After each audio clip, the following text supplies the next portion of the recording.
শাহবাগে দোয়া ও মিলাদের মধ্য দিয়ে নির্বাচনী প্রচারণায় নেমেছে ইনকিলাব মঞ্চের মুখপাত্র ওসমান হাদি।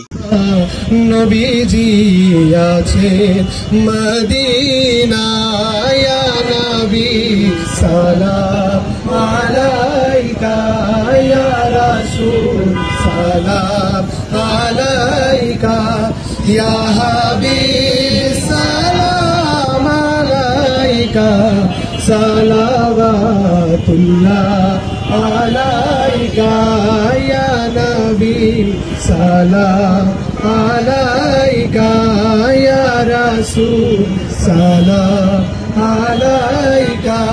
শাহবাগের ইতিহাসে এটাই হয়তো প্রথম যেখানে দোয়া ও মিলাদের মধ্য দিয়ে নির্বাচনী প্রচারণা শুরু করা হয়েছে, যেটা করে দেখিয়েছেন ইনকিলাব মঞ্চের মুখপাত্র শরীফ ওসমান হাদি।